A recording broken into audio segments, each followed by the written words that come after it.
Now, without further ado, I would like to introduce our radio announcer, Freddie Fillmore, for tonight's performance of It's a Wonderful Life.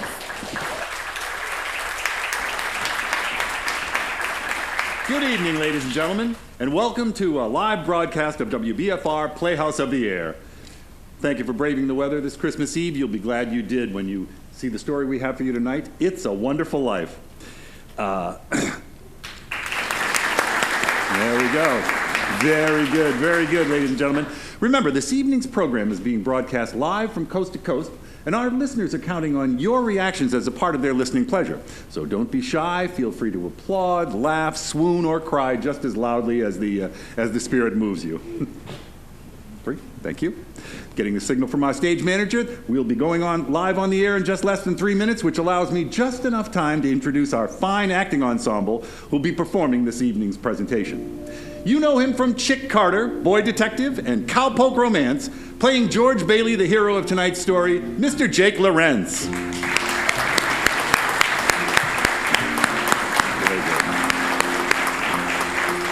Having just returned from Los Angeles, having completed filming Dottie Goes Bananas, a Technicolor spectacle, as his leading lady Mary Hatch, we bring you Miss Ohio, 1943, Miss Sally Applewhite.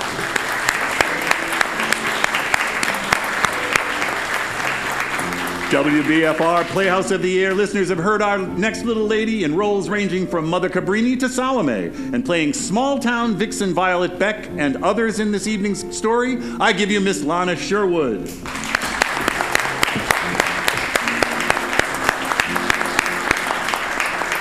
Thank you. Soon to be seen co-starring with Margaret Dumont in Paramount Pictures' new comedy, The Hick Chick, and playing Clarence the Angel and others in this evening's show, here's Mr. Harry Jasbo Haywood.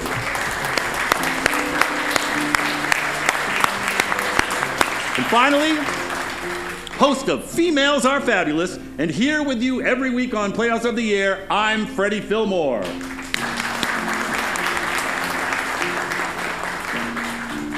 Getting a signal from our stage manager, will be on the air in 20 seconds. Thank you all for coming this evening, and enjoy the broadcast. We are live in 5, 4, 3.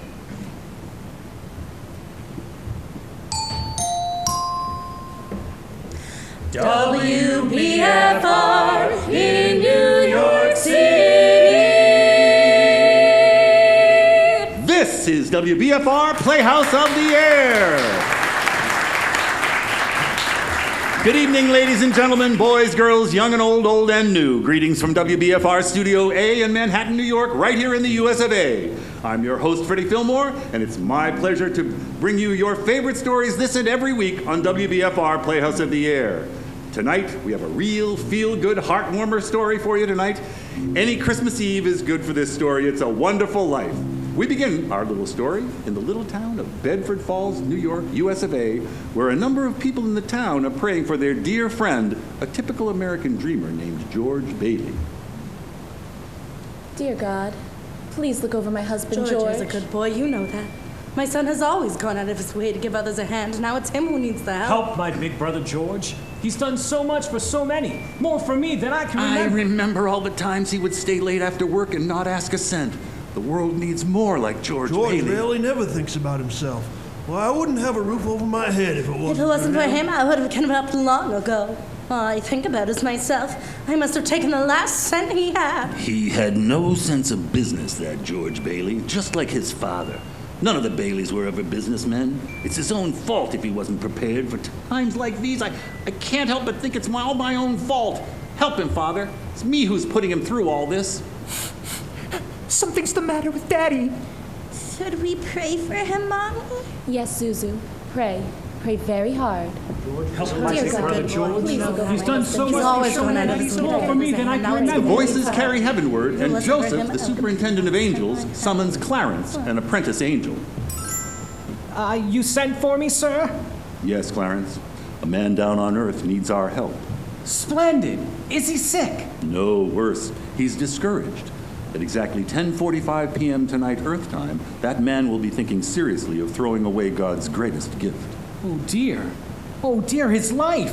Well, then I only an hour to dress. What are they wearing nowadays? You will spend that hour getting acquainted with George Bailey. Sir, If I should accomplish this mission, might I perhaps win my wings? I've been waiting over 200 years and people are beginning to talk. What's that book you've got there? Oh, The Adventures of Tom Sawyer. I was reading it when you sent for me. Oh, fine book. Excellent. Well, you do a good job with George Bailey, and we'll see about your wings. Thank you. Thank you. Now, if you're going to help George, you'll want to know a little something about him. Look, see the town? Why, yes. A group of young boys sledding down a snow-covered hill and onto the ice. Well, this is amazing. Yippee! Who's that? That's your problem, George Bailey.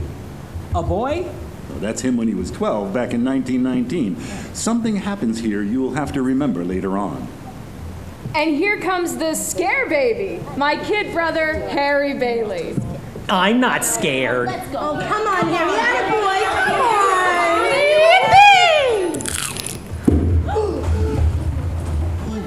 Help, help! Oh, dear. Harry's fallen through the ice. I'm coming, Harry. Make a chain, gang, a chain. So his brother fell through the ice, but George saved him. Yes, Clarence. And ever since, George has had a bad ear. All that icy water, you understand. Bad ear. Yes, sir. The other event came a few months later. George took an after-school job at Old Man Gower's drugstore.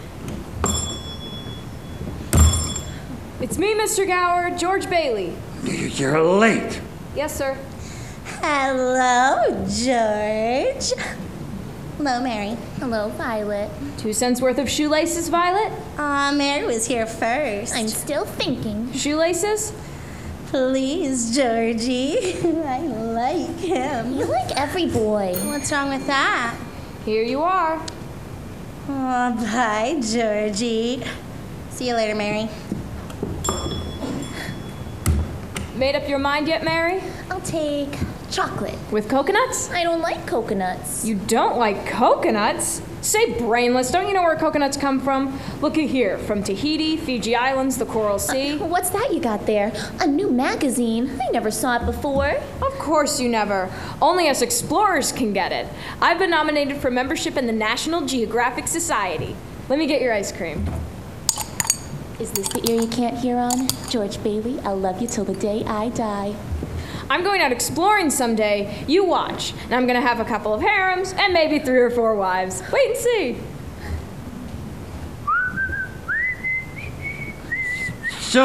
George! Yes, sir? You're not paid to be a canary. Yes, sir. Goodbye, George. Bye, Mary.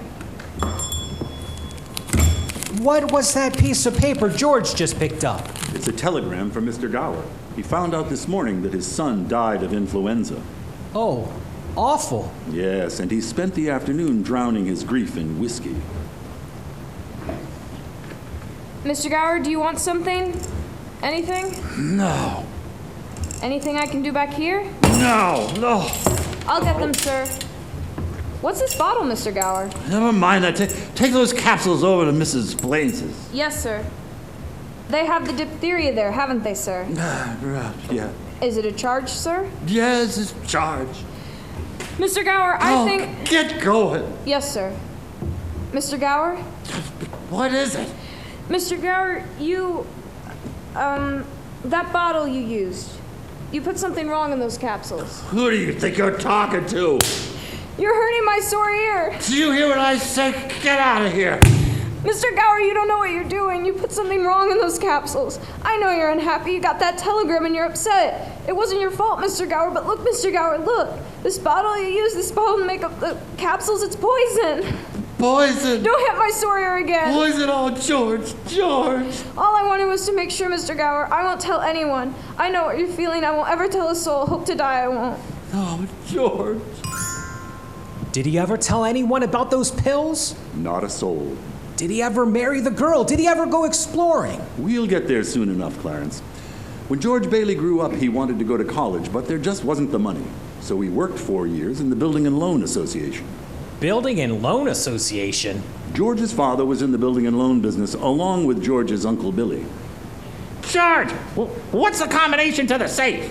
We wrote it down so you wouldn't forget it. That's right. Where? Your wallet, Uncle Billy. Oh, thanks. Lovable fellow, just forgetful is all. Who's that? That's Henry F. Potter, the richest and meanest man in the county. Peter, Potter's here. Mr. Bailey, Mr. Bailey, Mr. Bailey. There's nothing quite so loathsome as a family business. Now, Peter, you know what I'm here for. I'm on a very tight schedule. Family to evict at 3. Okay then, Mr. Potter. Here's the thing. I just need a little more time. Just 30 short days. I'll dig up that 5,000 somehow. Have you put any real pressure on those people of yours to pay their mortgages? Times are hard, Mr. Potter. A lot of people are out of work. Well, then foreclose. I can't do that. These families have children. They're not my children. But they're somebody's children, Mr. Potter. Are you running a business or a charity war? Well, all Not right. with my money. Mr. Potter, what makes you such a hard-skulled character? You have no family, no children. You can't begin to spend all the money you've got. So I suppose I should give it to miserable failures like you and that idiot brother of yours to spend for me. He's not a failure. You can't say that about my father. George. You're not. You're the biggest man in town. All right, son. Thanks. I'll talk to you tonight. Don't let him say that about you, Pop. Tonight. What kind of business are you running here? Good God, man. George worked for his father, saving enough to see him through the university. That summer, though, he was going to Europe. George got a job on a cattle boat and was ready to do a little traveling before college. Old man Gower surprised him with a gift of a great big suitcase. On his way home from the store, he ran into his friends Ernie the cab driver and Bert the cop. Hey, Ernie. Well, hiya, George. Hi, Bert. Hey, George. What's the suitcase for? I'm a rich tourist today. How about driving me home in style? Oh, sure, Your Highness. Hop in the cab. And for the carriage trade, I puts on my hat. Good afternoon, Mr. Bailey. Looks like you're getting ready to get out of here. Hello, Violet. Hey, you look good. That's some dress you got on there. Oh, this old thing? Why, I only wear it when I don't care how I look. See you later. Well, how would you like... Yes. Oh, you want to come along, Bert? We'll show you the town. No thanks. Think I'll go home and see what the wife's doing. Family man. Family man. George saved up money to go away to college. His bags were packed and he was all set to go. Boy, oh boy. It's hard to realize it's the last night in the Bailey boarding house. We're sure going to miss you, George. I'm gonna miss you too, Pop. What's the matter? You look tired. Oh, I had another tussle with old Henry Potter today. Oh, I thought when we put him on the board of directors, he'd ease up on us. I wonder what's eating that old money-grubbing buzzard anyway. Oh, he's a sick man. Frustrated and sick. Sick in his mind, sick in his soul, if he has one. Hates everybody that has anything he can't have. Hates us mostly, I guess. Hey, George, can I borrow your tuxedo studs? Yeah, help yourself, Harry. Well, where are they? In your suitcase? I'm not taking a tuxedo on a cattle boat, you know. Say, where'd you get this fine piece of luggage anyway? Mr. Gower, a going-away present. And one of these days, you're going to see that bag all covered with travel labels. Italy, Baghdad. Hey, why don't you come to the dance tonight? What, and be bored to death? Well, you couldn't want a better death. Lots of pretty girls. Hey, I've got to run. I wish we could send Harry to college with you, George. We have that all figured out. You see, Harry will take my job at the building alone, work there for 4 years, and then he'll go. He's pretty young for that job. Well, no younger than I was. Oh, you were born older, George. I suppose you've decided what you're going to do when you get out of college? Oh, well, you know what I've always talked about. Building things. Design new buildings, plan modern cities. Still after that first million before you're 30? No, I'll settle for half that in cash. Of course.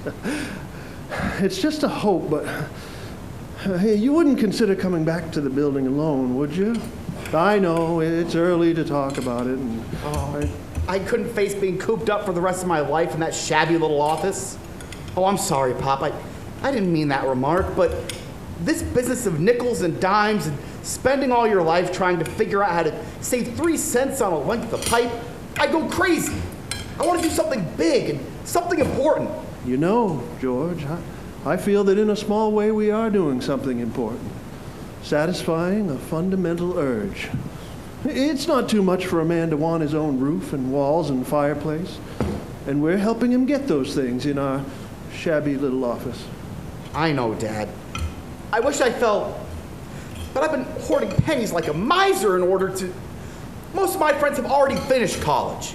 I feel like if I don't get away, I bust. Yes. You're right, boy. This town's no place to live if you aren't willing to crawl to Potter. You get yourself an education, then get out of here. I'm glad you see what I'm talking about. Say, I think I'm going to go down on Old Main Street. Last night in town and all. Have a good time, son. Who's that? Why, that's Violet Vick. The little girl from the candy counter? That's right. Hello, Georgie Porgy. Hello, Vi. What gives? Nothing. Where you going? Oh, I'll probably end up at the library. Georgie, don't you ever get tired of just reading about things? Yes. What are you doing tonight? Not a thing. Are you game, Vi? What do you say we make a night out of it? Oh, I'd love it, Georgie. What do we do? Let's go out in the fields and take off our shoes and walk out in the grass. Huh? Then we can go up to Stewart Lake. It's beautiful up there in the moonlight, and we can swim. Then we can climb Mount Bedford and smell the pines and watch the sunrise against the peaks. And we'll stay up there and the whole night, and everybody will be talking, and there'll be a terrific scandal. George, have you gone crazy? Walk up in the grass in my bare feet? Why, it's 10 miles up there to Mount Bedford. You think just because you... Oh! Okay, just forget about the whole thing. Forget about what, George? Oh, nothing, Sam. Hey, you remember Mary, don't ya? Hi, George. Hi, Mary. Say, you wouldn't mind walking Mary home, would ya? Of course not. Is that okay with you, Mary? Fine by me. Great, thanks. So George Bailey walked Mary home.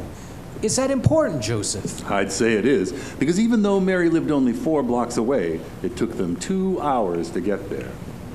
Buffalo gals, won't you come out tonight? Come out tonight, come out tonight. Buffalo gals, won't you come out tonight? And dance by the light of the moon. Hot dog! Oh boy, just like an organ. Gee whiz. Beautiful. You know something? If it wasn't me talking, I'd say you were the prettiest girl in town. Well, why don't you say it? I don't know. Maybe I will. How old are you anyway? 18. 18? Too young or too old? Oh no, just right. Your age fits you. Hey, look where we are. The old Granville house. Yeah, I gotta throw a rock. No, don't. I love that old house. Well, no, don't you know about deserted houses? You make a wish and then throw a rock. But George, it's such a lovely old place. I wish I lived there. In there? I wouldn't live in there if I was a ghost. Now, watch this. How about it, huh? Pretty good shot, huh? Broke a window, huh? What's your wish, George? Well, not just one wish. A whole hatful, Mary. I'm shaking the dust of this crummy little town off my feet, and I'm going to see the world. Italy, Greece, the Parthenon, the Colosseum. Then I'm coming back here and go to college and see what they know. And then I'm gonna build things. I'm gonna build airfields. I'm gonna build skyscrapers 100 stories high. I'm gonna build bridges a mile long, and then I'm gonna... Hey, what are you gonna throw a rock too? Hey, that's pretty good. What'd you wish for, Mary? Oh, no. If I tell you, it may not come true. Hey, Mary. Come on, what do you want, huh? Do you want the moon? All you gotta do is just say the word. Now. Okay, the moon. I'll take it. And then what? Then what? I'll throw a lasso around it and pull it down. Then you could swallow it and it all dissolves, see? And the moonbeams shoot out of your fingers and toes and ends of your hair and the... Am I talking too much? Yes! Well, why don't you kiss her instead of talking her to death? Who's that? Old Man Collins on his front porch. Our youth is wasted on the wrong people. Hey, hold on. Hey, mister, come back out here and I'll show you some kissing that'll put hair on the back of your head. Hey, you come back out here and... George! Uncle Billy? George, get in the car quick. Your father's had a stroke. Oh, I'm sorry. I've got to go, Mary.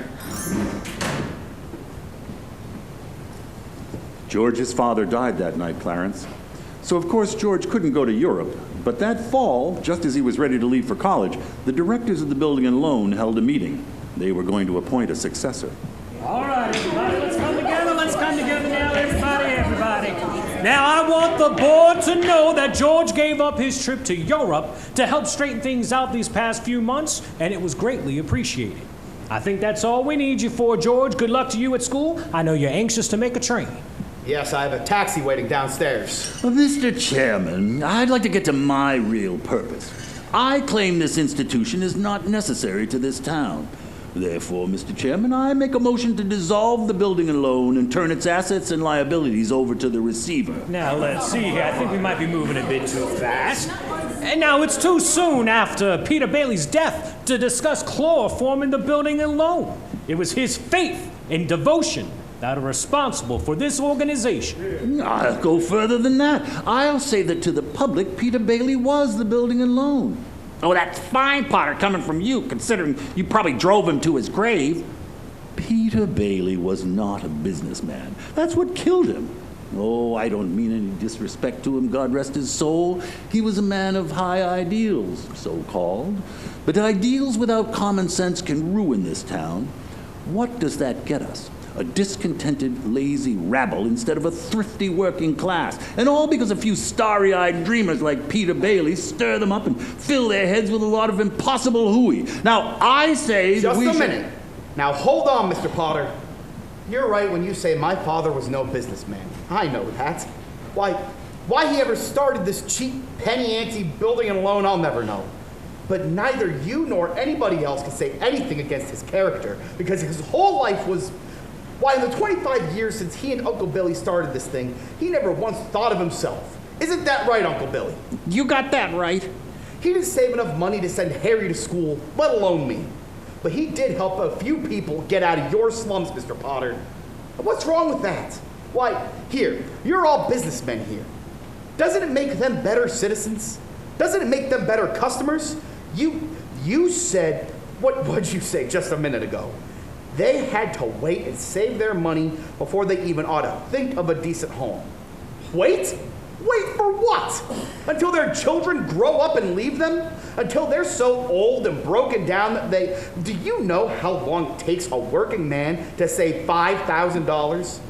Just remember this, Mr. Potter, that this rabble you're talking about, they do most of the working and paying and living and dying in this community. Well, is it too much to have them work and pay and live and die in a couple of decent rooms and a bath? Anyway, my father didn't think so. People were human beings to him, but to you, a warped, frustrated old man, they're cattle. Well, in my book, he died a much richer man than you'll ever be. I'm not interested in your book. I'm talking about the building and loan. I know very well what you're talking about. You're talking about something you can't get your fingers on, and it's galling you. That's what you're talking about. Well, I've said too much. You're the board here. You do what you want with this thing. Just one thing more, though. This town needs this measly one-horse institution, if only to have some place where people can come without crawling to Potter. Come on, Uncle Billy. Sentimental hogwash. I want my motion considered. Oh, they're coming out of the board meeting. I'll have to call you back. What happened, George? All we heard was a lot of yelling. Boy, oh boy, Matilda, you should have heard George. Yeah, they're voting us down in there. Oh, George, get out of here. You missed your boat trip. You want to miss college, too? Don't worry about the board. They're putting us out of business. So what? I can get another job. I'm only 55. You're 58. Hey now, everybody, here we go. George, they voted Potter down. We're still in business. Whoopee, we're still in business. We're still in business. But there's one condition, George. They've appointed you to take your father's place. Appoint me? But I'm going to college. Uncle Billy here, he's your man. You can keep him on, that's all right. Now, let's get this thing straight. I'm leaving. I'm leaving right now. I'm going to school. This is my last chance. But George, you've got to take it. They'll vote with Potter otherwise. So George Bailey didn't go to college? That's right, Clarence. He gave his college money to his brother Harry, and Harry went instead. But what happened to that good-looking girl? You know, Mary. Oh, George saw her now and then. Not very often, though, because Mary went away to school, too. Anyway, George waited 4 years more for Harry to come back and take over the building and loan. Then he could still see the world. He planned to work in the oil fields of Venezuela. Last stop, Bedford Falls. There she blows! Say, Uncle Billy, you know what the 3 most wonderful sounds on earth are? Breakfast is served, lunch is served, dinner is served. No. Anchor chains, plane motors, and train whistles. Here's the professor now. Well, if it isn't George Geographic Explorer Bailey, Uncle Billy, you haven't changed a bit. Nobody ever changes around here, you know that. Oh, am I glad to see you. Say, where's Mother? She's home cooking the fatted calf. Come on, let's go. Oh, wait. This is Ruth Dakin. Ruth Dakin, baby, if you don't mind. Huh? Well, I wired you. I had a surprise. Here she is. Meet the wife. What do you know? Wife. Well, how do you do? What am I doing? Congratulations. Harry, why didn't you tell somebody? What's a pretty girl like you doing marrying this 2-headed brother of mine? Well, I'll tell you, it's purely mercenary. My father offered him a job. Oh, he gets you and a job? Harry's cup runneth over. Come on, Ruth, let's start ahead and leave the bags for the fellas. All right. George, about the job. Ruth spoke out of turn. I never said I'd take it. You've been holding the bag here for 4 years and, well, I won't let you down. It's all right, Harry. It's all right. And that night, the homecoming for Harry became his wedding party. Uncle Billy familiarized himself with the spirits. Oh, boy. I feel so good I could spit in Potter's eye. I think I will. What do you say? Maybe I should go home. If you just point me in the right direction. Right down there. That way, how? Okay, old building and loan pal, I see you later. I'm all right. George. Yeah, I'm out here on the porch, Mother. I just thought I would get some air. Well, how do you like the new sister-in-law? She's swell. Looks like she'll keep Harry on his toes. Yeah, keep him out of Bedford Falls, anyway. George, do you know that Mary Hatch is back from school? Yeah. Nice girl, Mary. Uh-huh. Oh, stop grumbling. Give me one good reason you shouldn't call on Mary Hatch. Well, Sam Wainwright. Sam's crazy about her. She's not crazy about him. Well, now, how do you know that? Did she discuss it with you? Besides, Sam is away in New York and you're here in Bedford Falls. And all's fair in love and war? I don't know about war. All right, Mother. I think I'll go out and find the girl and do a little passionate necking. Oh, George! Bye, Mrs. Bailey. By the way, do you want any books at the library? George, you go and see Mary, you hear?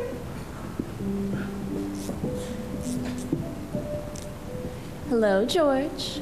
Hello, Mary. I just happened to be passing by. Your mother just phoned and said you were on your way over to pay me a visit. My mother just called you? Well, how did she know? Well, I didn't tell anybody. I just went for a walk and happened to be passing by. What do you... Went for a walk, that's all. When did you get back? Tuesday. Would you like to come in? Well, I guess since I'm here. Say, where'd you get that dress? Do you like it? It's all right. I thought I'd go back to New York with Sam and Francie and the rest of them. Oh, I worked there a couple of vacations, but I don't know. I guess I was homesick. Homesick for Bedford Falls? Yes, and my family and, everything. Would you like to sit down? All right, for a minute. I still can't understand it, though. You know I didn't tell anybody I was coming here. Well, would you rather leave? No, I don't want to be rude. It was nice about Harry and Ruth, wasn't it? Oh, yeah. That's all right. Don't you like her? Well, of course I like her. She's a peach. Oh, it's just marriage in general you're not enthusiastic about, huh?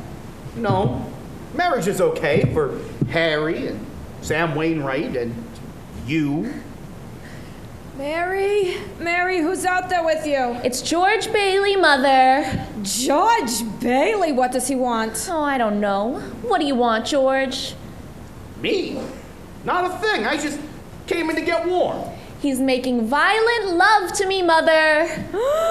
You tell him to go right back home and you don't leave the house. Sam Wainwright promised to call from New York tonight, didn't he? Your mother needn't... You know, I didn't come here What did you come here for? I don't know. You tell me. You're supposed to be the one who has all the answers. You tell me. Oh, why don't you go home? Well, that's where I'm going. I don't know why I came here in the first place. Mary, the telephone, it's Sam. I'll get it. Hee-haw, hello, Sam, how are you? Oh, great. Gee, it's good to hear your voice again. Oh, well, that's awfully sweet of you, Sam. There's an old friend of yours here, George Bailey. You mean old Mossback George? Yes, old Mossback George. Hee-haw, put him on. Wait a minute, I'll call him. George. He doesn't want to speak to George, you idiot. He does so. He asked for him. George, Sam wants to speak to you.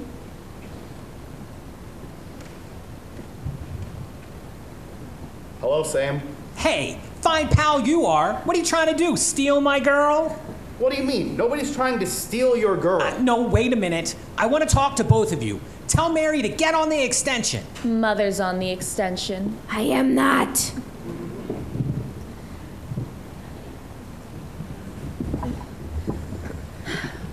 We can both hear you. George, just put your head a little closer. Okay. There, that's better. We're listening, Sam. I've got a big deal coming up that's going to make us a lot of money. George, you remember that night at Martini's bar when you told me about making plastics out of soybeans? Huh? Yeah. Soybeans. Yeah. Well, my father checked into it. George, see, and now he's going to build a factory outside of Rochester. How do you like that? Rochester? Well, why Rochester? Well, why not? Can you think of anything better? Oh, I don't know. Why not right here in Bedford Falls?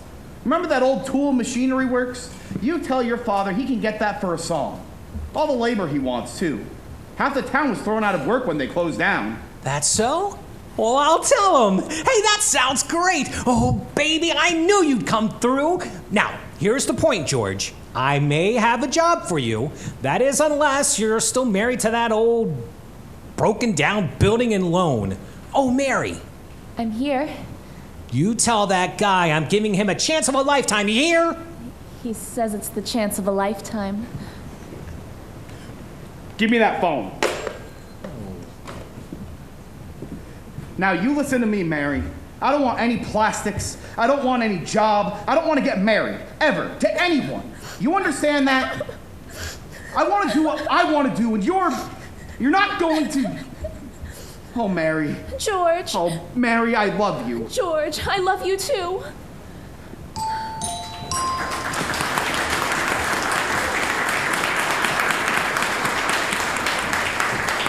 We will return to WBFR Playhouse of the Year's presentation of It's a Wonderful Life in just a few moments. But first, gentlemen, does your hair resemble a dried out bird's nest full of dandruff flakes?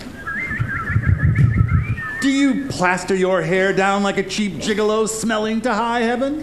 P.U. What a stink. When girls get a gander at the tip top of your noggin, do they go, Ew.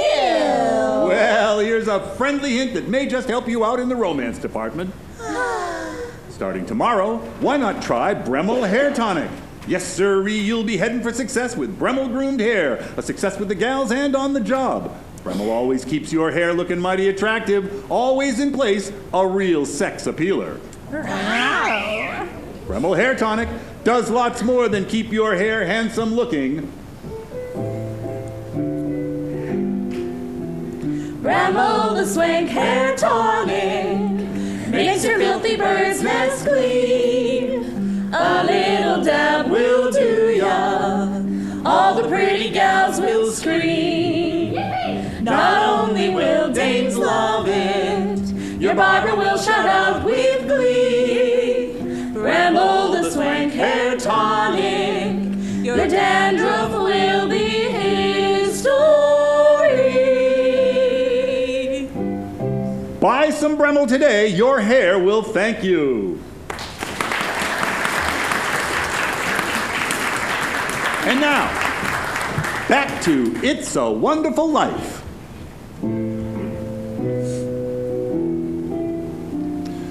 George and Mary were married. And following the wedding and reception, George's old pal Ernie, the cab driver, drove the happy couple to the train station.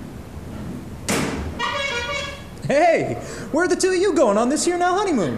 We're going to shoot the works, Ernie.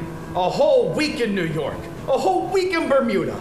The highest hotels, oldest champagne, the richest caviar, the hottest music, and the prettiest wife.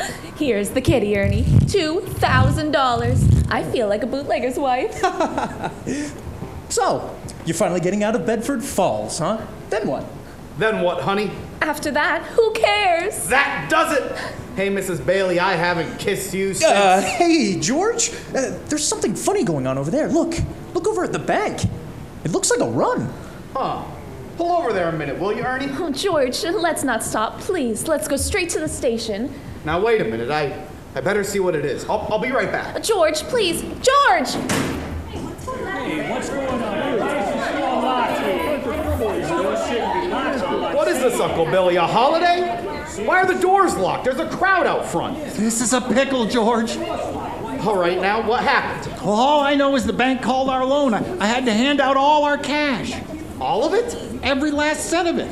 Holy mackerel! And then I got scared, George, and I closed the doors. Our charter says we need to stay open until 6 o'clock or we'll lose our license. Bailey, brother, Billy. Get me George. George, it's Potter. Hello? George, there's a rumor around town that you've closed your doors. Is that true? No, it isn't. You need any police? Mobs can get pretty ugly sometimes, you know. We're fine. We'll see. Now, George, I'm going all out to help in this crisis. I've just guaranteed the bank sufficient funds to meet their needs. They'll close for a week and then reopen. I may lose a fortune, but I'm willing to guarantee your people too. Just tell them to bring their shares over here, and I will pay 50 cents on the dollar. Aw, you don't miss a trick, do you, Potter? Well, you're going to miss this one. If you close your doors before 6 p.m., you will never reopen. You just took over the bank, Billy. Yeah, seriously, why are these doors? Open the doors, let them in. These doors don't get open right away. Seriously. Now, just remember that this thing isn't as black as it appears. I have some news for you, folks. I've just talked to old man Potter, and he's guaranteed cash payments at the bank. How about our money, George? Where's our money? Now, please. Wait a minute. Listen to me. You're thinking of this place all wrong. The money's not here. Now, wait a minute. Let me tell you. Your money's in people's houses. In the Kennedy house, in the McLaren house, and in your house, and 100 others. Now, what are you going to do, foreclose on them? I got $242 in here, and $242 ain't gonna break nobody. All right, Charlie, all right. Now, you'll get your money in 60 days. 60 days? Well, now that's what you agreed to when you bought your shares. I got my money. Old man Potter's taking over the bank, and he'll pay you 50 cents on every dollar. Well, there you go. That's better than nothing. I'll take Now, that. wait a minute. Twice on Sunday. Please, folks, please don't leave. I beg of you not to do this. If Potter gets a hold of your shares, he'll be owning this building alone. He's got the bank, he's got the bus line, he's got the department stores, and now he's after us because he wants to keep you living in his shacks and paying the kind of rent he decides to charge. Now, we can get through this, all right, but we've got to stick together. We've got to have faith in each other. My husband's out of work. We need money. I got doctor bills to pay. I can't feed my kids with faith. Well, how much do you need? We've still got some money. We've got $2,000 from the wedding. Hey, Mary, I got $2,000 here. This'll tide us over till the bank reopens. All right, Charlie, how much do you need? $242. Aw, Charlie, just enough to tide you over till the bank reopens. All right, I'll take $242. Okay. Uncle Billy, give Charlie $242. Okay, all right. Ed, now how much just to get by? $20, I suppose. Now we're talking. Now, Mrs. Thompson, how about you? But it's your own money, George. Never mind that. Just how much do you want, Mrs. Thompson? Could I have $17.50? 7. Bless your heart. Of course you can have it. Uncle Billy, give her $17.50. Pay it back when you can now. Pay it back when you can. All right. Who's next? Look at the clock. Look. 5, 4, 3, 2, 1. 6 o'clock. We made it. Lock that door, Uncle Billy. Boy, we're still in business and we've even got $2 left. Bailey Brothers building it. Oh, just a moment. George, there's a call for you. Look, will you get my wife on the phone? She's probably over at her mother's. Mrs. Bailey is on the phone. I don't want Mrs. Bailey. I want my wife. Oh, Mrs. Bailey. Oh, that's my wife. Mary? Hello? Listen, dear, I'm sorry, what? Come home. What home? 320 Sycamore. Well, what? Whose home is that? The Waldorf Hotel, huh? That doesn't look like the Waldorf. Oh no, number 320 Sycamore was the old Granville house, the one George and Mary threw rocks at and made wishes. Mary had prepared the house, including a turkey dinner, romantic decorations, and even a marriage bed. Welcome home, Mr. Bailey. Well, I'll be. Remember that night we broke windows in this old house? This is what I wished for. Darling, you're wonderful. Yes, sir, that's where they spent their honeymoon. That's where they started their lives together. Mary made the leaky old house a home while George toiled away at the building and loan office, providing houses for people like Giuseppe Martini. Hey, Martini, you're renting a new house? Rent?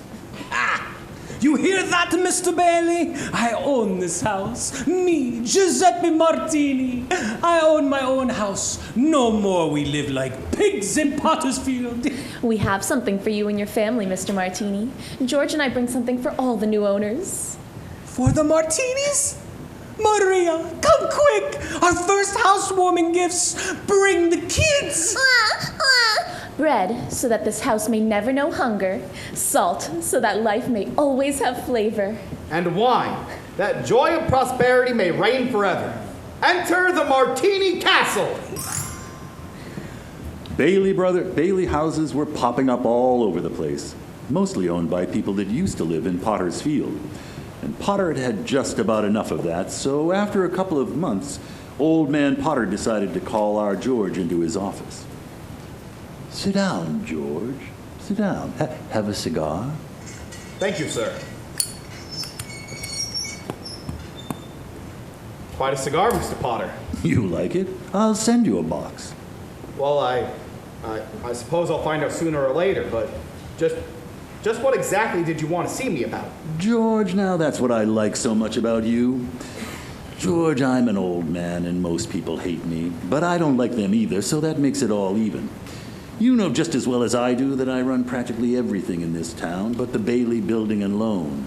You know also that for a number of years I've been trying to get control of it, or kill it, but I haven't been able to. You have been stopping me. In fact, you've beaten me, George, and that takes some doing. Take during the Depression, for instance. You and I were the only ones that kept our heads. You saved the building and loan, and I saved all the rest. Yes, well, most people say you stole all the rest. The envious ones say that, George, the suckers. Now, let's look at your side. Young man, 27, 28, married, making, say, 40 a week? 45. 45. 45. Now, if you were some ordinary yokel, I would say you were doing fine. But George Bailey is intelligent, ambitious. He hates the building and loan almost as much as I do. He's been dying to get out of this town ever since he was born. A young man, smartest one of the crowd, mind you, who has to sit by and watch his friends go places because he's trapped. trapped into frittering his life away playing nursemaid to a lot of garlic eaters. Do I paint a correct picture, George, or do I exaggerate? What's your point, Mr. Potter? My point is you're the only man in town who's licked me. I want to hire you, manage my affairs. I'll start you out at $20,000 a year. $20,000 a year? You wouldn't mind living in the nicest house in town, buying your wife a lot of fine clothes, a couple of business trips to New York every year, maybe once in a while Europe. You wouldn't mind that, would you, George? Would I? You're not talking to somebody else around here, are you? Are you sure you're talking to me? I'm George Bailey. Don't you remember me? The building alone, remember? Yes, George Bailey, whose ship has just come in, providing he has brains enough to climb aboard.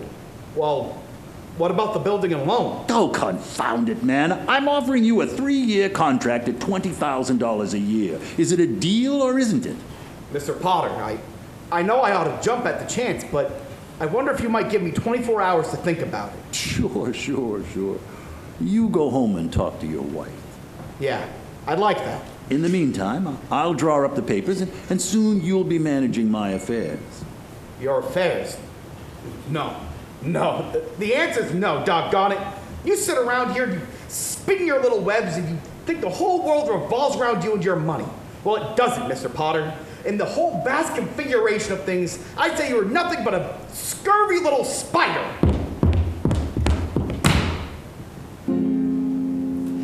What did Mr. Potter want, George? Nothing. Just talk, nothing. Oh, gee, Mary Hatch, why in the world would you ever marry a guy like me anyway? To keep from being an old maid. I was going to see the world. I was going to build things. I was going to give you the moon. What have I given you? Not even a new dress, not for months. You could have married Sam Wainwright, anybody else in town. I didn't want to marry anybody else in town. I want my baby to look like you. You didn't even have a honeymoon. I promised you, you're what? My baby. You mean, Mary, you're on the nest? George Bailey, Lasso's stork. Well, Mary had her baby, a boy. You don't say. Then she had a girl. Well, what do you know? Night after night, George would come home late from the office. Things weren't good with the building and loan. Potter was really bearing down hard. Then came the war. Mary had another baby by then, but still had time to run the USO. Gower and Uncle Billy sold war bonds. Violet entertained the troops. Bert the cop was wounded in North Africa. Got the Silver Star. Ernie the cat taxi driver parachuted into France. Harry Bailey topped them all. A Navy flyer, he shot down 15 planes, 2 of them as they were about to crash into a transport full of soldiers. Yes, but George, what about George? George? 4F on account of his ear, George fought the Battle of Bedford Falls. Air raid warden, paper drives, scrap drives, rubber drives. On VE Day, he wept and prayed. On VJ Day, he wept and prayed again. We're getting pretty close to today, aren't we, sir? Yes, Clarence. You know now almost everything you have to know about George Bailey, except what happened that finds him down there at this moment wanting to die. Well, sir, well? Well, today's the day before Christmas, and Billy is at the bank to make a deposit when he ran into Old Man Potter. Well, Mr. Henry F. Potter. Come to the bank to deposit some more loot, huh? Sure, you old fool. How you like the news in the paper, Mr. Potter? Harry Bailey wins Congressional Medal of Honor. You just can't keep those Bailey boys down now, can you? Let me see that newspaper. Here you go. Sorry, can't chat, you old thief. Gotta make a deposit. Good morning, Mr. Bailey. Good morning, Horace. How are you? Deposit slip, bank book, and a very Merry Christmas to you. You too, Mr. Bailey. Say, you've forgotten something, haven't you? What's that?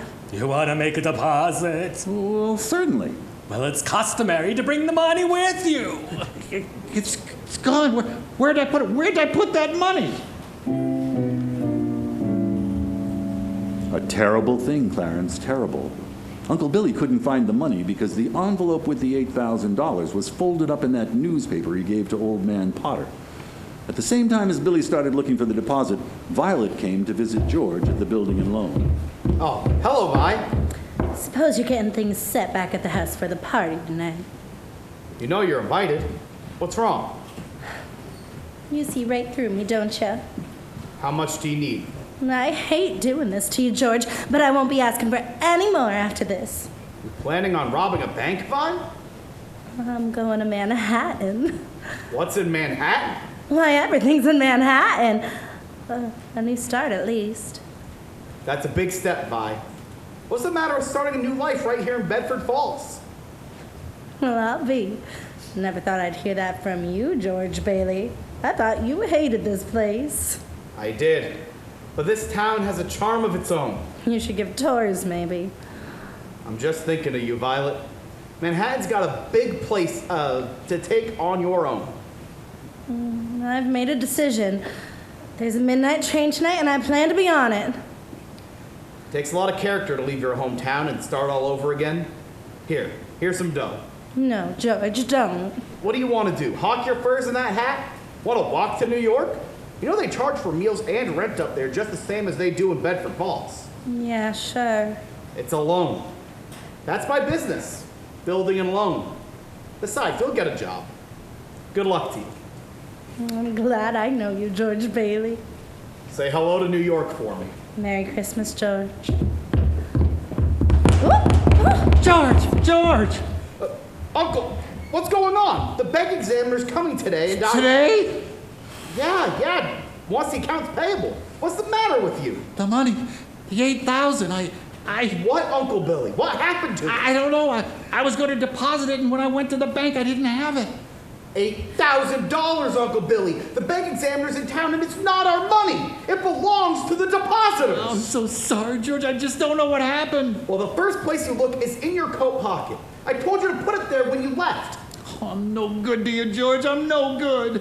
Let's go then. We have to retrace your steps. We'll leave no stone unturned. And as George and Billy went looking for the deposit, Potter had a meeting with the state bank examiner, a Miss Sadie Vance. The whole town's turned upside down with the Bailey boys' homecoming, congressional medal and all. I guess they do things like that. May I look at your paper? Go ahead. This is a deposit from Bailey. That old fool Billy Bailey gave me that newspaper. Well, you're going to deposit it for him, right? Potter? To think he would make such a foolish mistake. Look how much it is. There's $8,000 here. What a Christmas present. And he doesn't even know it. Just a minute here, Potter. I know you've been giving the Baileys a hard time as far back as I can remember. Why? I don't have to give answers to you. You're just a state examiner. Yes, I am. But I am unimpressed by your buying off everyone in town. Oh, that's it. You could never buy the Baileys. What? You heard what I said. The Baileys have always stood for something you always wanted and are so jealous of. They're honest. You're fired. You can't fire me. I'm state appointed. And what's more, I'm not going to turn my back. This is stealing from the Baileys. Something like this would certainly cause them to fold. Yes, and after 25 years. Finders keepers, you know that. He gave me the money. It was his own fault. Besides, there's not a court in the county that would find me guilty. And we all know why. How's your family, Sadie? My family. I know how little state pensions can pay. What would you say to a little Christmas bonus? I want no part of this. That's not what I've heard. What are you insinuating, Potter? I will not be turned down. What do you want me to do? I want you to pay the Baileys a surprise visit. You'll see the records. They'll be short. You know the rest. At last, the Baileys will be where they belong, down for good. Well, I know just what to do. And did you put the envelope in your pocket? Yeah, maybe. Uncle Billy, we've got to find that money. I'm no good to you, George. Do you have any secret hiding place here in the house? I've gone over the whole house. Even the rooms have been locked ever since I lost your Aunt Laura. Listen to me. Think. I can't think anymore, George. It hurts. Where's that money, you stupid, silly old fool? Do Do you realize what this means? It means bankruptcy and scandal and prison. One of us is going to jail. Well, it's not going to be me.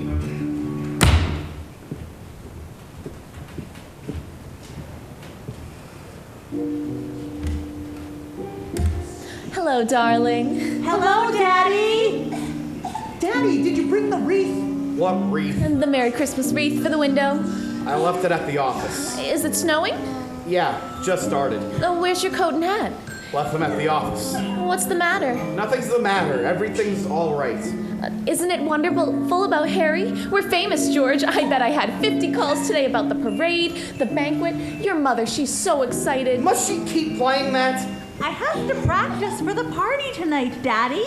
Mommy says we can stay up until midnight and sing Christmas carols. Can you sing, Daddy? Better hurry and shave, George. The families will be here soon. Families? I don't want the families over here. Excuse me. Excuse me. Have a hectic day. Oh yeah, another big red letter day for the Baileys. Daddy, the Browns next door have a new car. You should see it. Well, what's the matter with our car? Isn't it good enough for you? Yes, Daddy. Excuse me. Excuse me. Excuse you for what? I burped. All right, darling, you're excused. Now go upstairs and see what little Zuzu wants. What's the matter with Zuzu? Oh, she caught a cold. Caught it coming home from school. They gave her a flower for a prize, and she didn't want to crush it, so she didn't button up her coat. What is it, a sore throat? The doctor says it's nothing serious. Was the doctor here? I called him right away. Is she running a temperature? Just a teensy one. Gosh, it's this old house. I don't know why we don't all have pneumonia. This drafty old barn. Might as well be living in a refrigerator. Why do we have to live here in the first place and stay around this measly, crummy old town? George, what's wrong? Wrong? Everything's wrong. You call us a happy family? Why do we have to have all these kids? Dad, how do you spell frankincense? I don't know. Ask your mother. Oh, where are you going? Up to see Zuzu.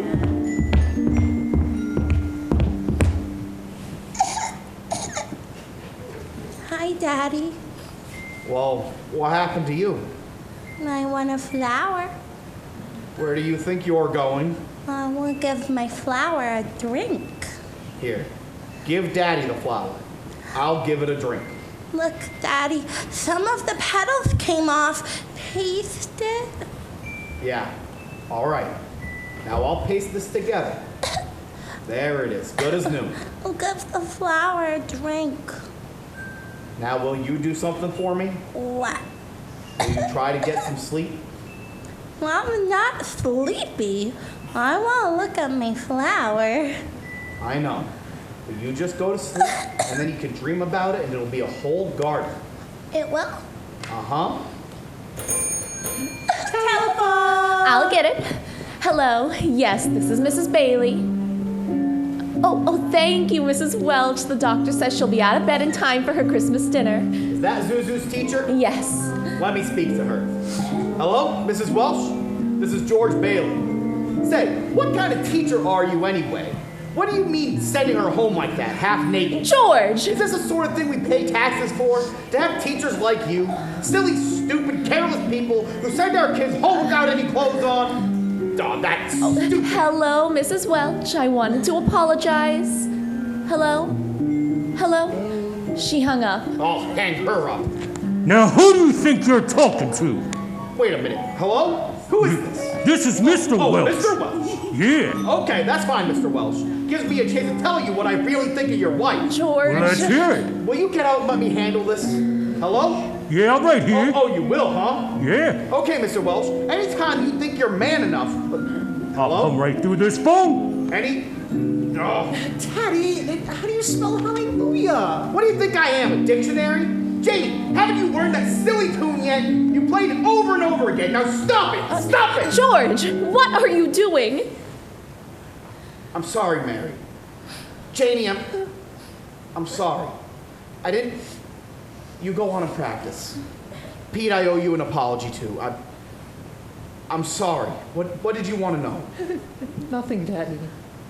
What's the matter with everybody? Janie, go on.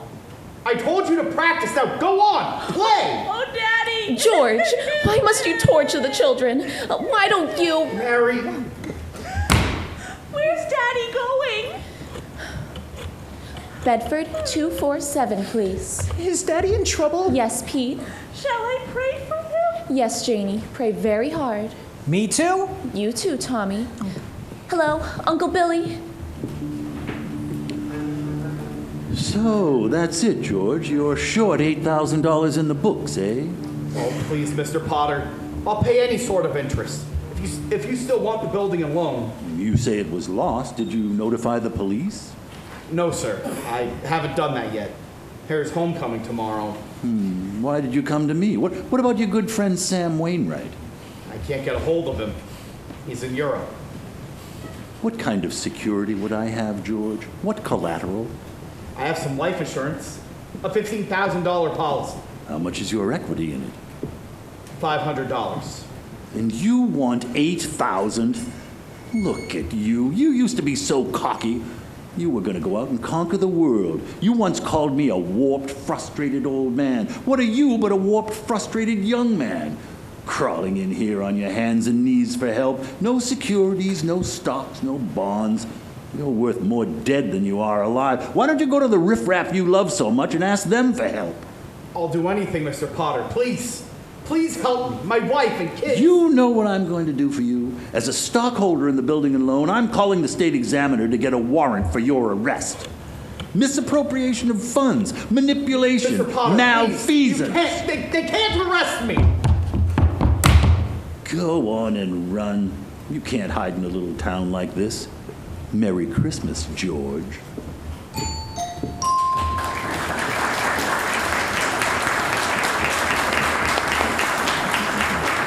And now, more from our sponsors. Are you guilty of careless driving because windshield bug spots dulled your vision? Yes, I'm guilty. Stop straining to see through a bug-splattered windshield. Duck's Toilet Cake gets the squashed bugs off quickly, easily. Yes, even when the sun has baked them in the glass. Remember, you need clear vision as well as good brakes to avoid accidents. You'll find Duck's Toilet Cakes leaves the glass polished so crystal clear, you'll hardly know it's there. I feel so much safer after I clean my windshield with Duck's Toilet Cake. It leaves no dangerous, oily film to pick up dust and make night driving difficult. Duck's Toilet Cake, the soap of 100 uses.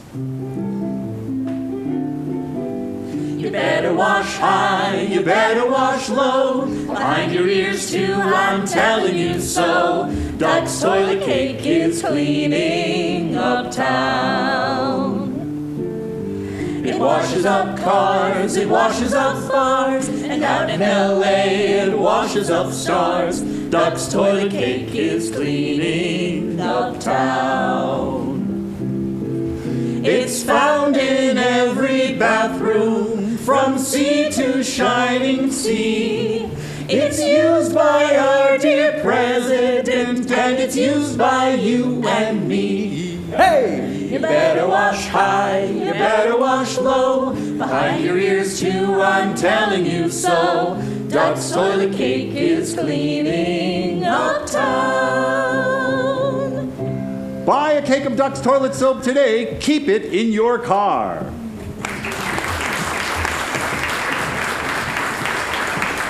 And now, the dramatic conclusion of It's a Wonderful Life.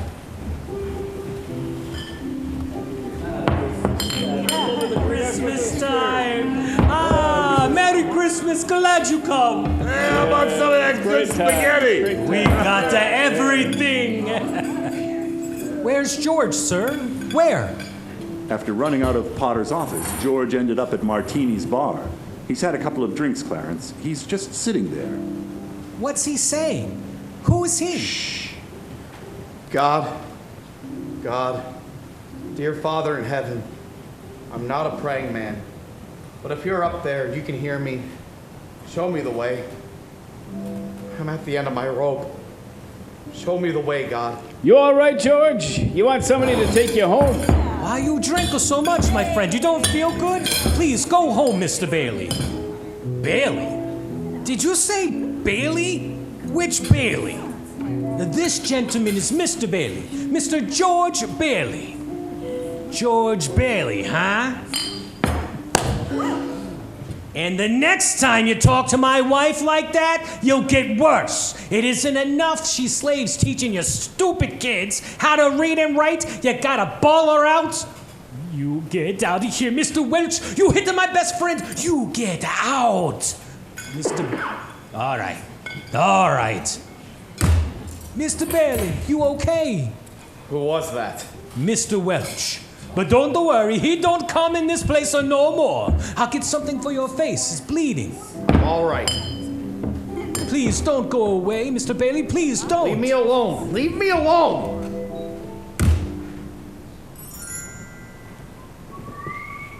George is headed to the bridge now, Clarence. Can you see him?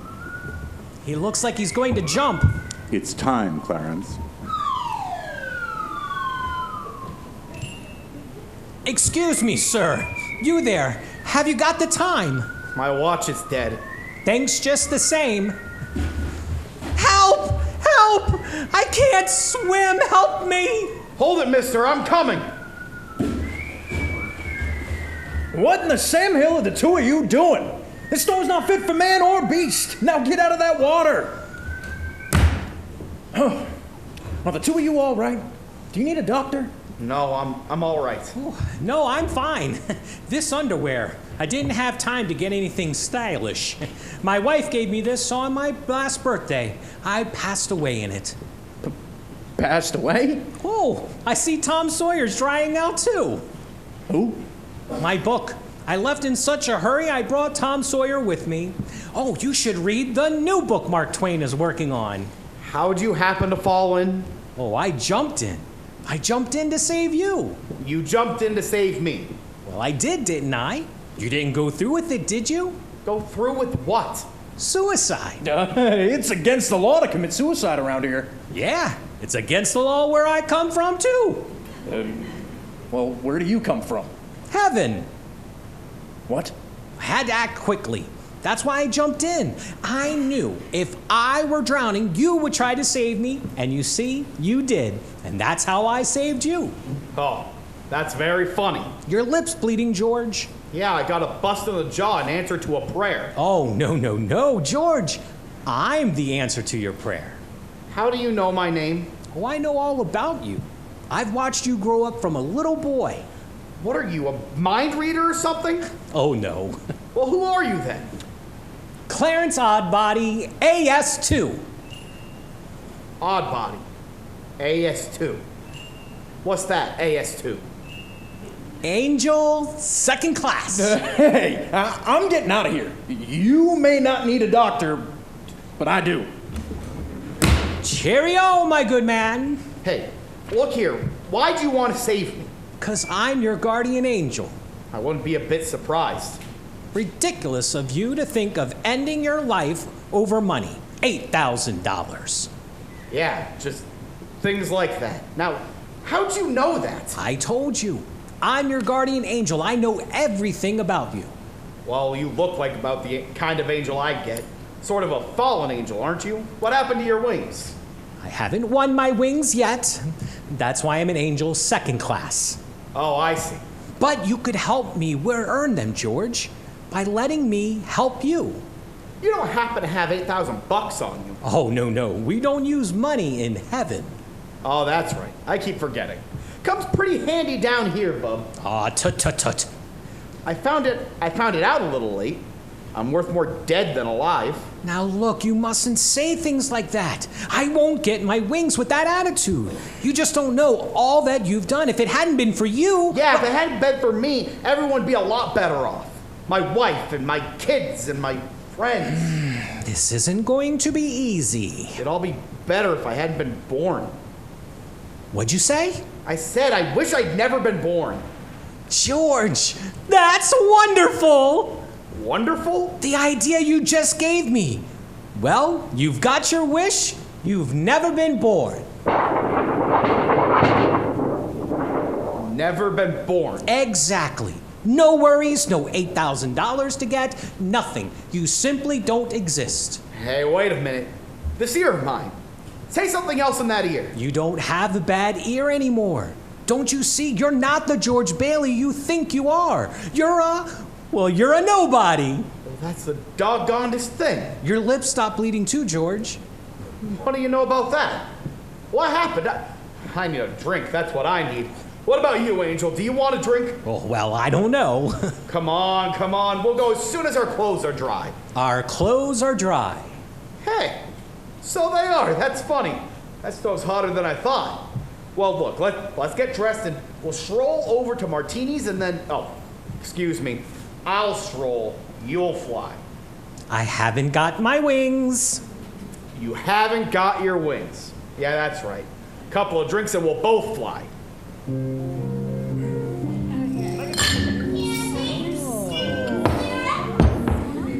There's a place to sit down. Sit down. Oh, hello, Nick. Clarence. Welcome to the best bar in Bedford Falls. Bedford Falls? Don't you mean Pottersville? Pottersville? Hey, where's Martini? Look, I'm the boss. You want a drink or don't you? Okay, all right. Double bourbon, quick, huh? Okay. What's yours, bub? I was just thinking of mulled wine. Huh? Heavy on the cinnamon and light on the clove. Off with you, my good man, and lively now. Hey, look, mister. We serve hard drinks in here for men who want to get drunk fast, and we don't need any characters around to give the joint atmosphere. Now, come on here. Just give him the same as I ordered. He's okay. 2 double bourbon. What about this place? It's all changed. All of Bedford Falls changed. You're having your wish, George. You've never been born. Or there'll be lots of things you've never seen before. Oh, good. Somebody just made it. Made what? Every time you hear a bell ring, an angel gets his wings. What did you say? Look, Clarence, I don't think you better talk about angels around here. Don't they believe in angels? Yeah, they believe in them, but you know, it's well, then just... why should they be surprised when they see one? Huh? Don't mind him, Nick. He just never grew up. How old are you anyway, Clarence? 293 next May. That does it. Out you two pixies go, through the door or out the window. Go on, get. Where's Martini? Will you tell him? Stop asking about Martini. He ain't here. Well, well, well, look who crawled out from whatever hole he's been hiding in. Hey, it's Mr. Gower. Hey, you rummy, didn't I tell you to never come panhandling around here? George, look! Mr. Gower, this is George Bailey. Don't you know me? You buy me a drink, mister? Just one drink, mister. Binky, throw the rummy out. You got it. Oh, no, please. Hey, Nick, isn't that Mr. Gower, the druggist? That rumhead spent 20 years in jail for poisoning some kid. If you know him, you must be a jailbird yourself. Binky, here's 2 more. Get him out of here. You got it, boss. Here, let me help you up. The snow's quite cold. What's wrong with Mr. Gower? Mr. Gower doesn't know you, George. You see, George, you weren't there to stop Gower from putting that poison into the prescription. What do you mean I wasn't there? What are you, a hypnotist? Why am I seeing all these strange things here? Don't you understand? It's because you were never born. Then if I wasn't born, who am I? You're nobody. You have no identity. What do you mean, no identity? My name is George Bailey. There is no George Bailey. You have no papers, no cards, no driver's license, no 4F card, no insurance policy. Zuzu's petals. What? Zuzu's petals. My little girl. Some petals fell off her flower. I told her I'd fix it and stuck them in my pocket, but they're gone too. Everything is gone. But you've been given a great gift, George. The chance to see what the world would be like if you had never been born. You're crazy. You're crazy as a bedbug and you're driving me crazy too. Now look, I'm going home to my wife and family. Do you understand that? And I'm going home alone.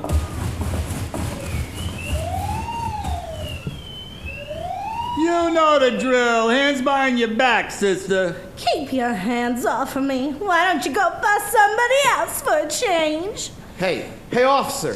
Where did the building and loan move to? Building a what? The Bailey Building and Loan. It was up there. They went out of business years ago. Now all that's left is this burlesque house. Not so fast, copper. I know Potter. Hey, Violet. Hey, listen. That's Violet Bick. Oh, I know. Believe me, I know. I know that girl. Who doesn't? Now get out of your way. Taxi.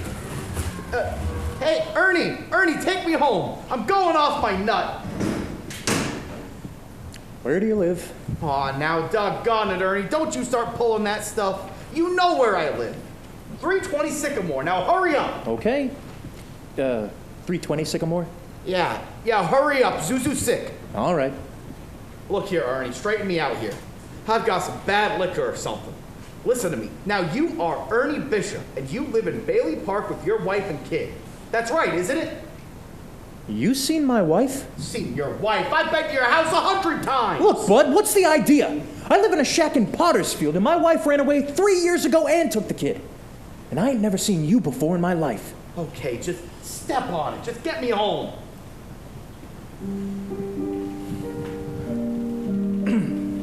Is this the place? Of course it's the place. Well, this house ain't been lived in for 20 years.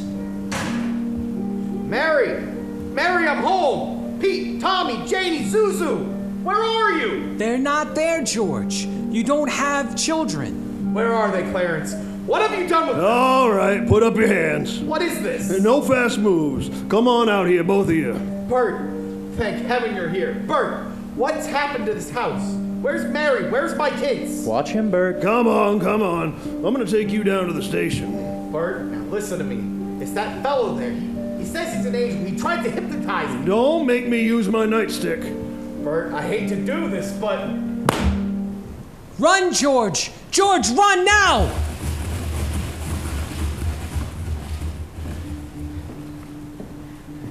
Ma Bailey's boarding house. Well, Mother? Mother, what do you want? Mother, this is George. I thought sure you'd remember me. George who? If you're looking for room, there's no vacancy. Oh, Mother, please try to understand. Something's happened to me. I don't know what it is, but I need a place to stay. Please, let me stay here. I don't take in strangers. I'm not a stranger. I know everybody you know. Your brother-in-law, Uncle Billy. You know him? Well, sure I do. When'd you see him last? Today, over at his house. That's a lie. He's been in the insane asylum ever since he lost his business. And if you ask me, that's where you belong. I'm here again, George. My mother. My own mother didn't even know me. Strange, isn't it? One man's life touches so many others, and when he isn't around, he leaves a pretty big hole, doesn't he? Well, I've heard of things like this before. You've got me under some kind of spell. Well, I'm gonna get out of it. I've got to. I know I talked to Billy this afternoon. How can he be in an asylum? I gotta snap out of this. Now let me think a minute. Bailey Park! There is no Bailey Park if you weren't there to build it. We'll see. This is Bailey Park? People live here? Pretty grim. This is where Bailey Park is supposed to be. What's this gravestone doing here? And why is the name Bailey on it? That wouldn't be yours. My father's name is on it. But what's this other name? Why is my brother Harry's name here? Your brother broke through the ice and drowned at the age of 9. That's a lie. Harry Bailey went to war. He got the Congressional Medal of Honor. He saved the lives of every man on that transport. Every man on that transport died. Harry wasn't there to save them because you weren't there to save Harry. You see, George, you really had a wonderful life. Don't you see what a mistake it would be to throw it away? What do I do now, Clarence? What do I do? It's your life, George. What happened to Mary, Clarence? Mary? My wife, Mary. What happened to her if I was never born? I'm not supposed to tell you, George. I don't know how you know the things you do, but please, if you know where she is, just let me see her. That's all I need to make a decision. Very well, George, but you're not going to like it. Where is she, Clarence? She's an old maid, George. Where is she? She's just about to leave the library. Oh, there must be an easier way to get my wings.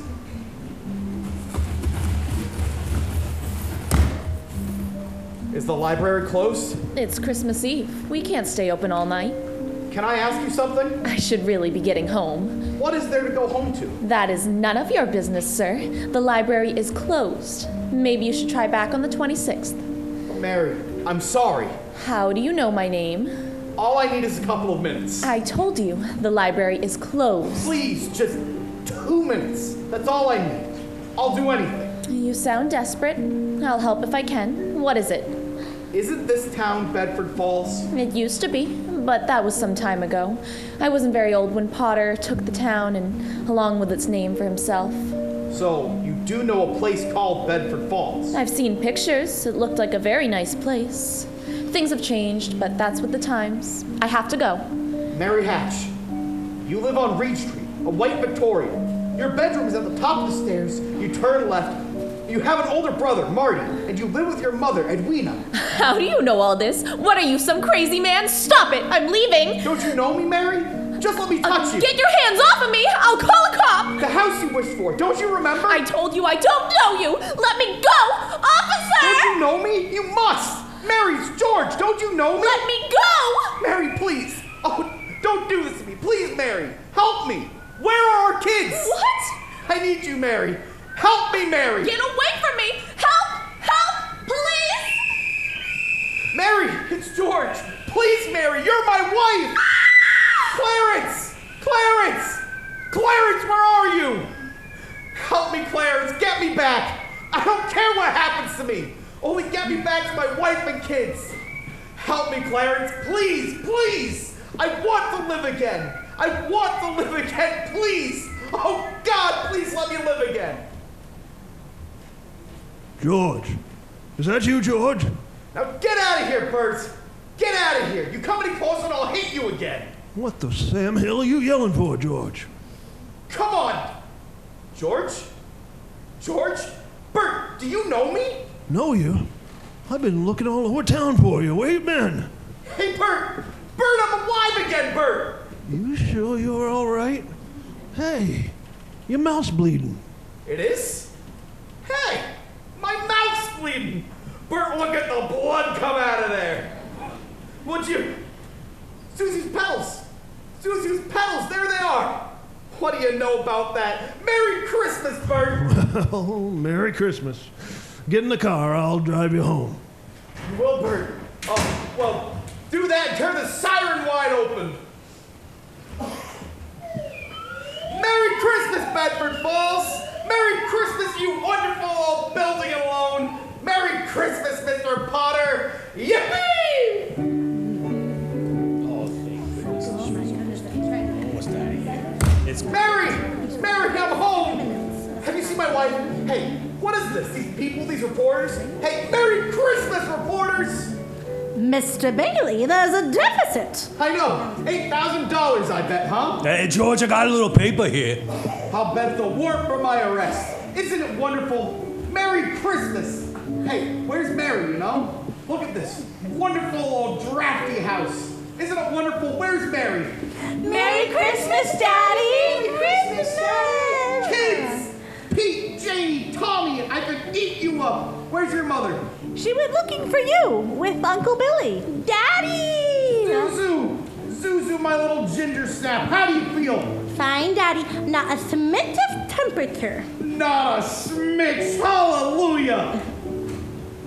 George, darling! Mommy's home! Mary! George, where have you been? Oh, Mary, let me touch George, you. George. Oh, you're real. Oh, George. You have no idea what's happened to me. You have no idea what's happened either. Come on, George, quick. They're on their way. Who's on their way? The police department, the FBI, the National Guard? I'm alive again, Mary. Listen, I'm alive again, Mary. Come on in here now. Now you stand right over here by the tree, right here, and don't move. Don't move. Oh, I've been waiting for this party all night. I hear them now, George. It's a miracle. It's a miracle. Oh, Uncle Billy, everybody in here. Isn't it wonderful? Mary did it, George. Mary did it. She told a few people you were in trouble, and they scattered all over town collecting money. They didn't ask any questions, just said, if George is in trouble, you can count on me. You never saw anything like it. What is this, George? Another run on the bank? Here you are. Merry Christmas. The line forms to the right. Oh, Mr. Gower, Merry Christmas. Mr. Martini, step right up now. They busted the jukebox, too. Mr. Gower. I made the rounds of my charge accounts. Thank you, Mr. Gower. Violet Bick. I'm not going to go, George. I changed my mind. I wouldn't have a roof over my head if it wasn't for you, George. Here you go. $242. I've been saving this money for a divorce if I ever get a husband. Merry Christmas, George. Merry Christmas, Mother. Merry Christmas, everyone. Merry Christmas. Merry Christmas. Just a minute. Quiet, everybody. Quiet, quiet. A telegram from London. Oh, London. Mr. Gower cables you need cash. Stop. My office instructed to advance you up to $25,000. Stop. Hee-haw and Merry Christmas. Oh, Sam Wainwright. That's Sam. That Sam's a good guy. Yeah, I don't care what anybody says. He's a good one, that Sam. Left, right, up, down, good man. Hark the herald angels sing, glory to the newborn King. Hello, George. How are you? Harry! Hey, Mary, looks like I got here too late. Mary, I got him here from the airport as quickly as I could. The fool flew all the way up here in a snowstorm. Harry, how about your banquet in Washington? Oh, I left right in the middle of it as soon as I got Mary's telegram. How about some wine? Oh, good idea. A toast to my big brother George, the richest man in town.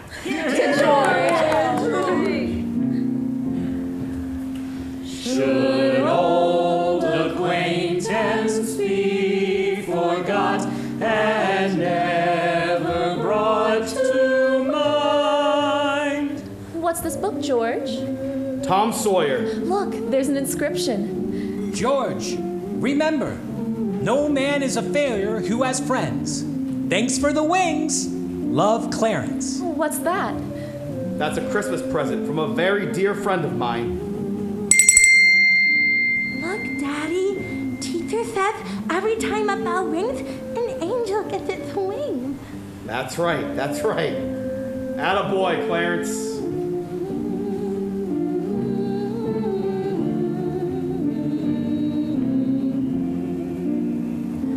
Should old acquaintance be forgot and never brought to mind?